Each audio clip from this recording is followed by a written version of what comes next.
alaikum, everyone. And it's such a pleasure to be here and then meeting with all of you. And thank you, Kamran, for giving us the opportunity to actually meet here. It's such an honor to start this session with such an inspiring speaker today, Tamar. She's a young, energetic, inspiring person. She has been Minister of Education, Culture, Sports.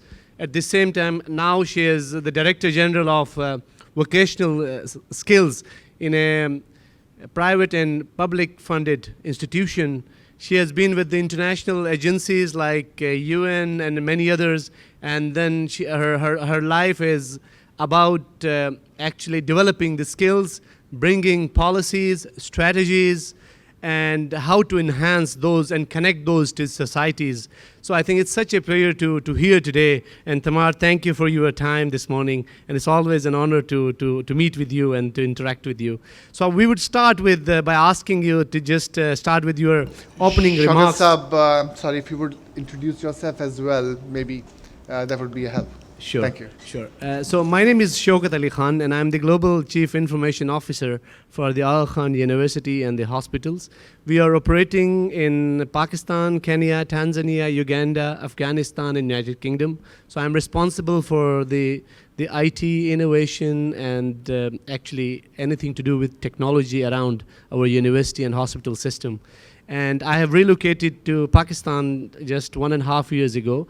I was based in Denmark, so I have worked there for many years and studied there, and from US, and then I'm back. So I think last year's CIO Summit was my first interaction with the tech leaders in Pakistan, and it's an honor to meet all of you again today. So thank you for giving us this opportunity.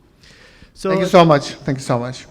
So Tamar, we will start with welcoming you. I think what I would request you is that maybe you can start with introducing yourself, and especially the institution you are heading at the moment, which is actually as a public partner, public-private partnership initiatives, and then just walk us through around the initiatives you are doing, how the government and public sector are working together, and what are the exciting things and also the challenges in delivering this work.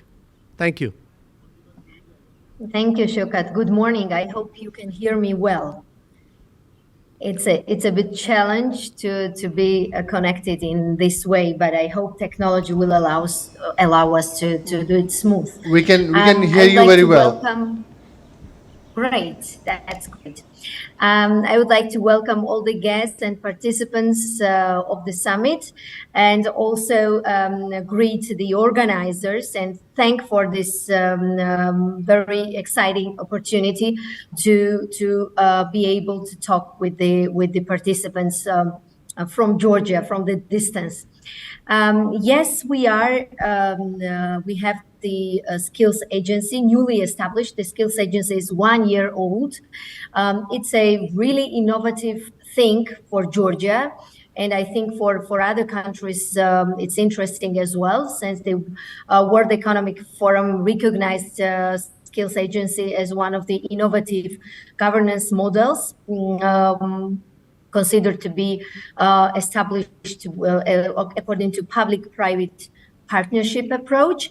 Now, this agency was established by Georgian government and private sector, especially Chamber of Commerce and Industry, as well as the governance model by itself is also innovative. Now we have the supervisory board, which consists of 6 deputy ministers from different line ministries, as well as 6 biggest business membership organization heads.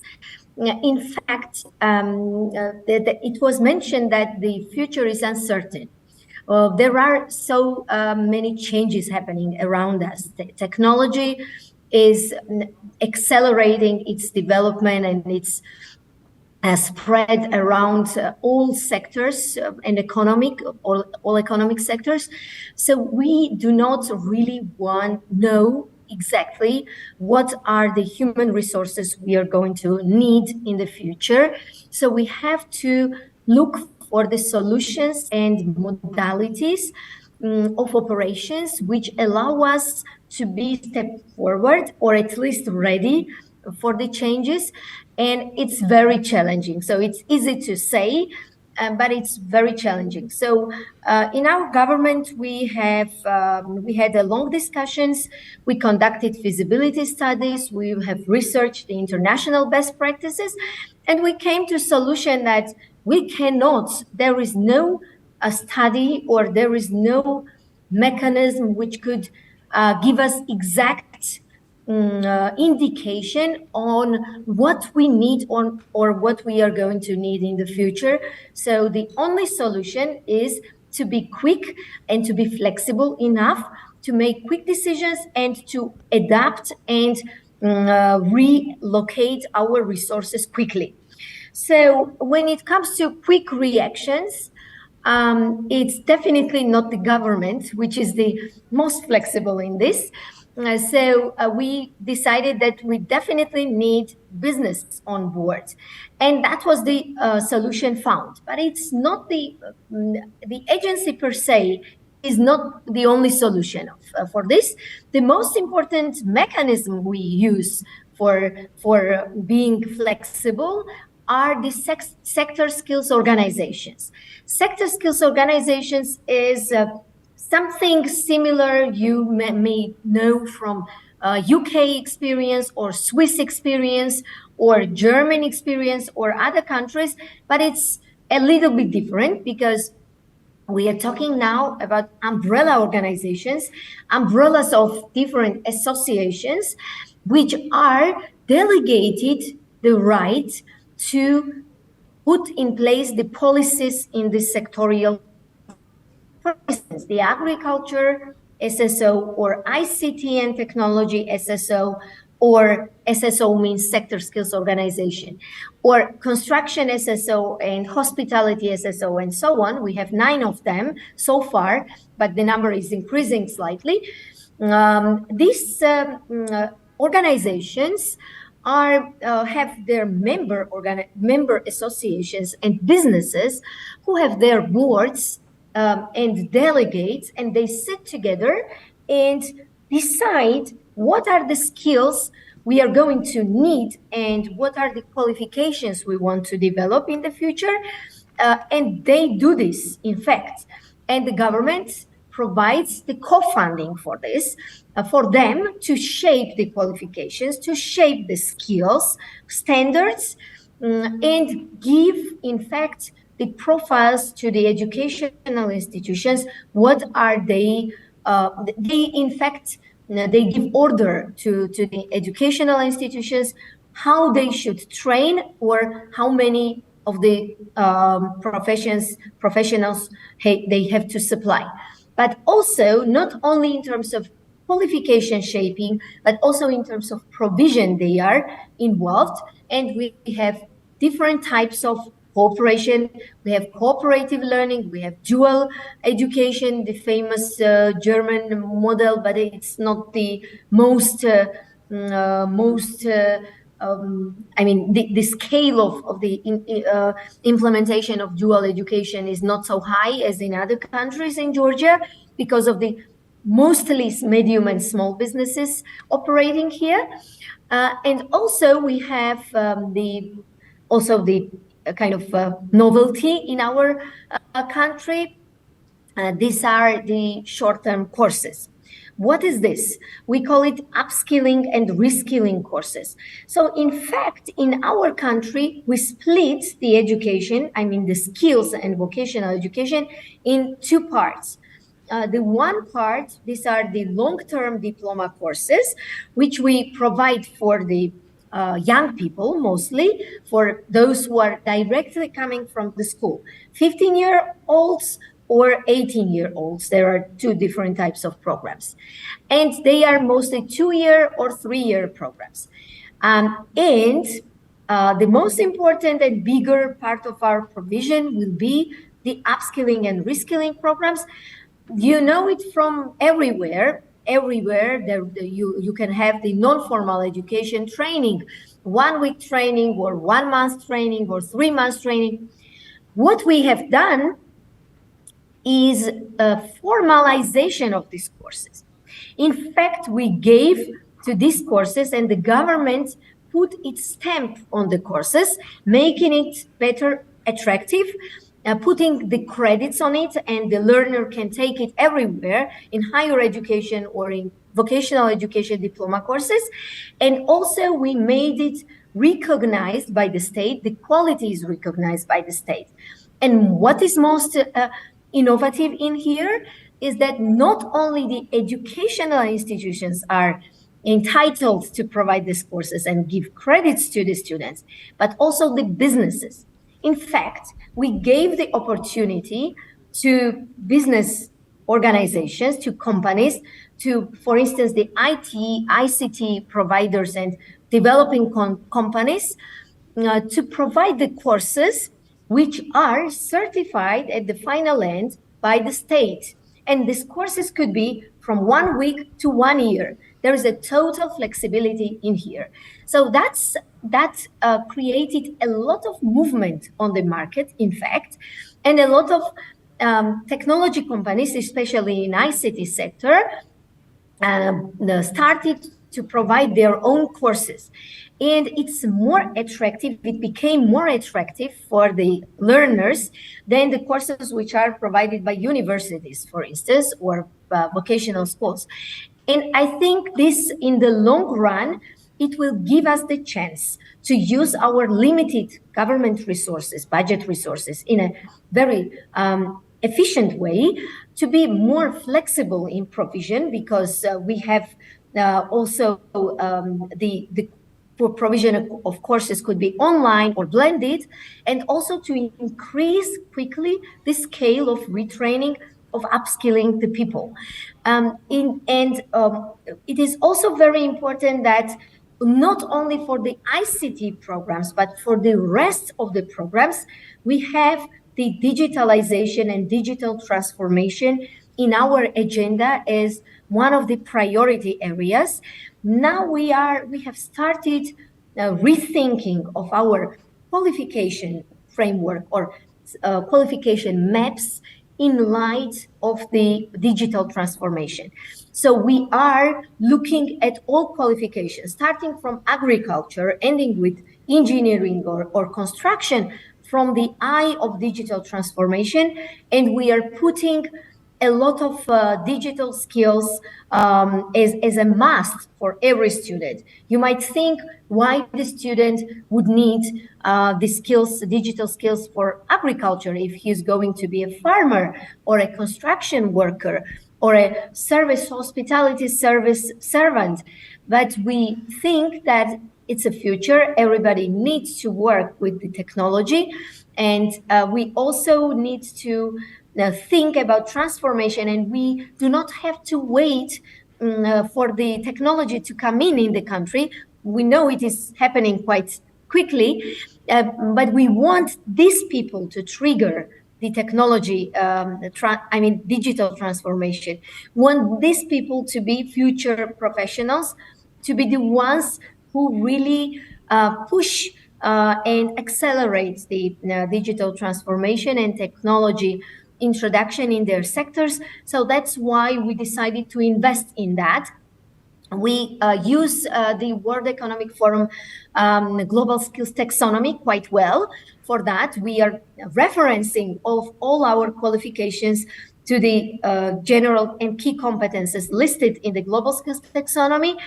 And also we started the dialogue with the businesses, with our SSOs, for them to think about the professions of the future, to be better prepared and one step ahead, as I've mentioned priorly at the start. If you give me the floor, I won't stop for another 2 hours, Shaukat, to talk about that. So I will stop here, and I'll wait for your questions, maybe for further contributions. Yeah, it's very interesting, Tamar. Thank you very much. And I was listening, and then I wanted to more, because I would love to hear more about, but at the moment I'm in front of tech leaders of Pakistan. So I just want to understand the process. what was the role of government in putting this together, like Skills Agency Georgia?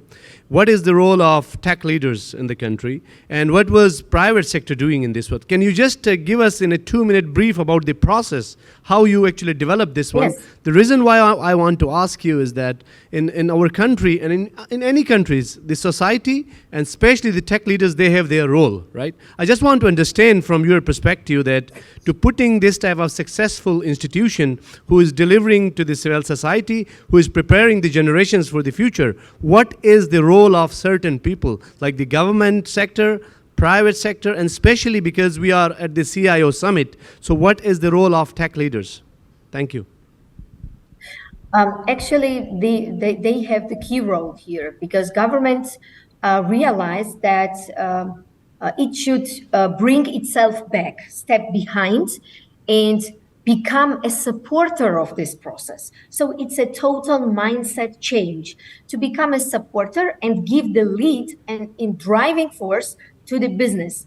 And on the other hand, business has to change their minds as well, because they were all the time looking for and waiting for the education system, which is / government, because the education provision in Georgia in skills sector was mainly the government-led provision, public provision, and they have to become not the users of this resource and services, but contributors to its development.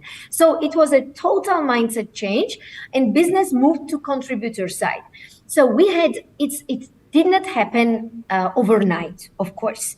We had about 1.5 year communication, dialogue, negotiations. We were setting up different modalities of the governance model of the agency.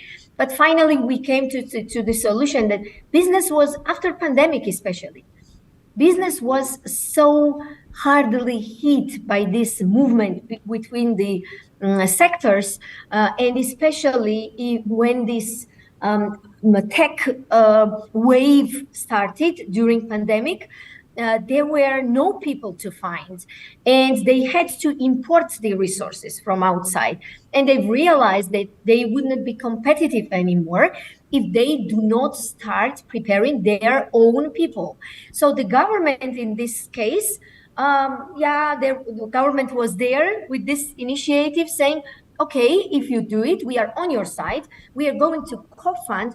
We will going to create very flexible environment for you to operate and do it. Do not expect from us to do so, because you will be never satisfied with the quality we deliver, because we are government, we are bureaucratic, we are slow. So you have to jump in. And I think they've catched this opportunity, especially in the tech sector. The situation is changing so quickly. Even the syllabi, I mean the program content, is changing so quickly, and none of the educational institutions can follow this. And since the government created the setup, which is, by the way, very exceptional, even for the European countries, that the business can become provider of government-recognized credit-based programs. So, and this, we made it also tech-based.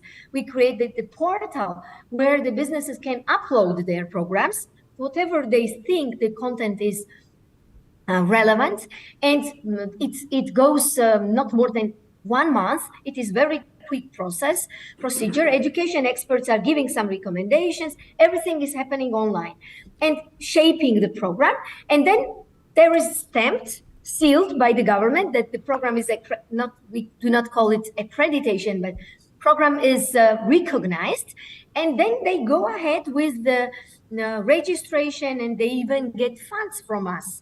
For ICT sector, we even co-fund with 80%, 70%, co-fund the provision and reskilling of people. I think it's very smooth and flexible, and we are now at the scale up. So the model worked quite well, starting from 2020. We have introduced it during pandemic, and now it is on the scale up, and I think more and more, especially tech companies, are willing and motivated to use this chance. So thank you, Tamar. We have a lot, as I mentioned, we have a lot of tech leaders sitting in front of me. So I'm just opening the floor. I'm just asking one question while you are answering, then I'm just requesting audience, if you have any question, then please raise your hand. The mics are available, and then you are welcome to ask. So I think my question is, when we decide about the future skill sets for a country, right, there are disagreements also within the private sector about what is required for the future. Have you experienced this type of disagreements on the table, and how you actually tackle those things, and then how you came to consensus that this is what required for the future? Thanks for the question. It's really very critical one. We have, of course, it's a challenge for us, especially for us, because our scale of economy in Georgia is so small. You cannot really get the data from the research. I mean, the quantitative data is useless, because the relevance of the data is and reliability is very low because of the small scale. And you cannot really dig in with the quantitative research. But we have developed here in-house within the skills agency, skills observatory, that's how we call it. And we are also using the technology. At the moment, we are developing the technology tool, which will give us the chance to get the information from the sectors, from the businesses all the time, and to refresh the information all the time on the quantity, on the skills. But recently, according to the recent research we've made last year, the most demand or most problematic issue which the business reports are the key competencies, especially in the tech sector. So they do not look for the guys who are professionals in coding, or they know different languages in coding, for instance, but they look for the guys which have analytical skills, which have the skills to put things together, which have communication skills, to communicate with the customer, for instance. These are the most, that's really, really very strange to hear. But in fact, nowadays, among the youth especially, these are the skills which are most demanded, and which are also there is also the lack of such skills. So because the tech leaders and tech professionals think that if these ground skills are in place, then you can build upon and build on whatever you need for the technical skills, I mean. And that's why we put a lot of emphasis on key competencies, especially when it comes to creativity and entrepreneurial skills.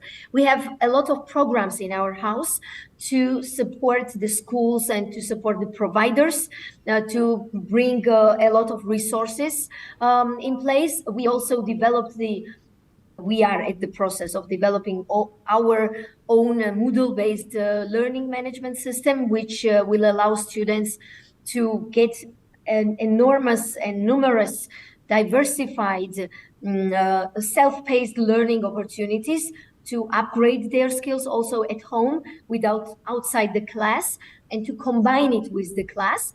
And what is the most important is the coherence between the business development and whatever we are doing on the skills side.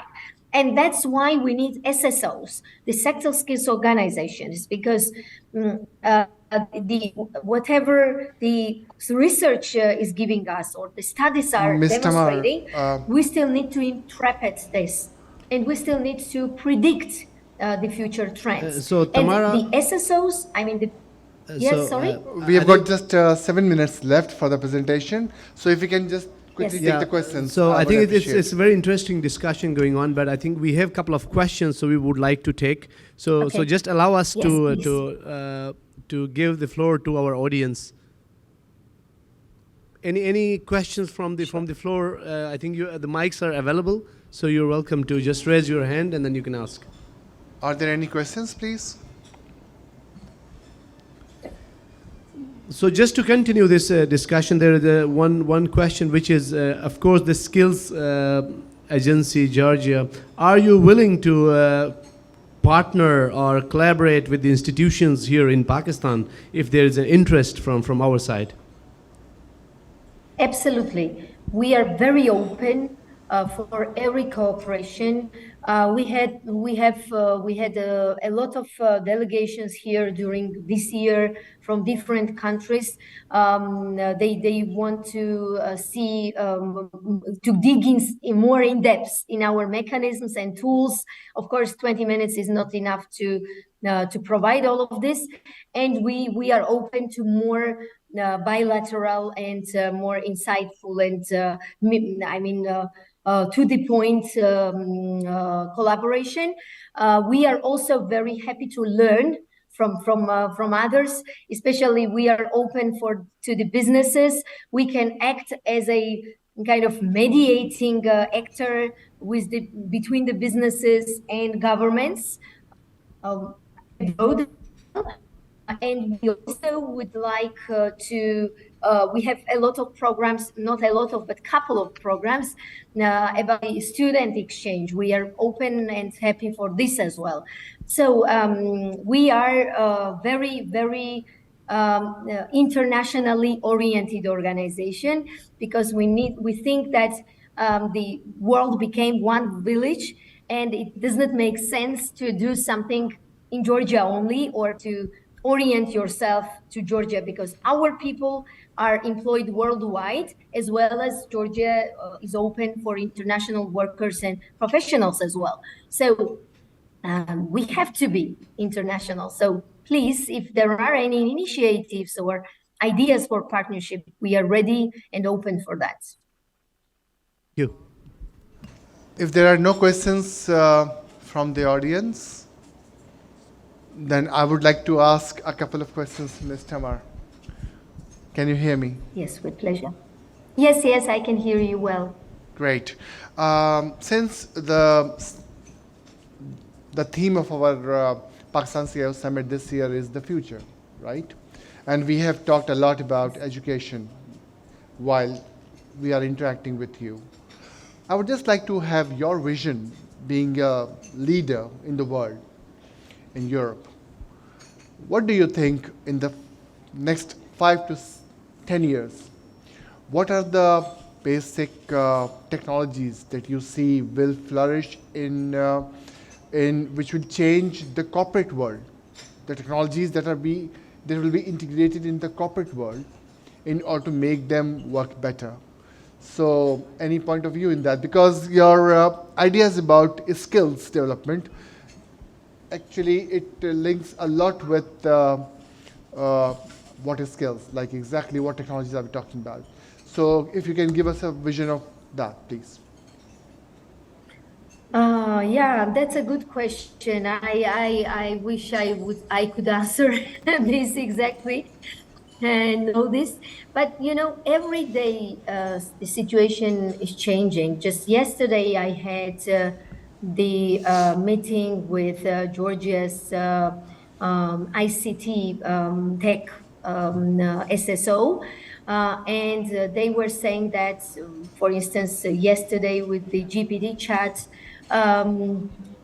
it was just a couple of days ago, right, when the new GPT chat was released, a situation has changed already. We have to adapt our programs to that. We have to change. He was saying, one of the colleagues was saying, tomorrow I have a lecture with my students and I have to go there and change my entire presentation, which I was going to. I mean, it's not anymore the situation where we need to adapt on the early basis. So this year what this, and next year let's change something.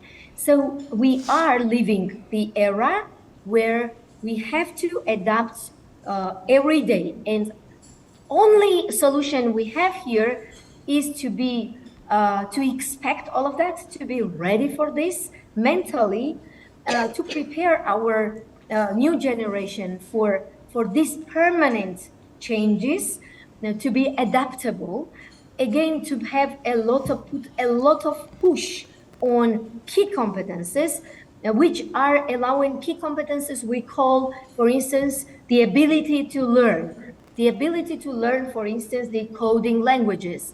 So it doesn't make sense today maybe they learn Python, but tomorrow maybe Python is not anymore. Maybe in 6 months, there is a new language which is relevant and you need to switch to that. It does not work anymore if you have 1 or 2 languages in your pocket, but you have to be able quickly learn new languages, for instance. So that's the solution, and to have a very, very open dialogue and permanent discussion platforms in the countries. That's very important, to have discussion among the business representatives and also with the business and education. So it's a permanent process, everyday process. We have to be in contact all the time, because it's not anymore the case when we in education used to call some councils once a year and discuss different things, what is needed to be changed. Yeah. No, we need to become one organism, one body. So that's important thing, I think. Thank you very much, Tamara. I would have loved to continue, but I think we have a limited time. So thank you very much. It's a pleasure meeting you, and thank you for your time. And just to take the last point of Tamar's ChatGPT, I'm interested. I'm a global CIO and running an institution in different countries. So we have startups here, tech leaders. I just want to request that this started in November last year. And if any of you have any good ideas about using ChatGPT in the institutions, especially in the education and health sector here at the moment, you have ideas, I would love to hear from you, because I'm looking for good ideas, creative minds, and AKU is willing to partner with startups if you have done something in the last 3 months. Thank you very much. And thank you, Kamran, for this opportunity. Thank you so much, Shaukat Saab. Thank you so much.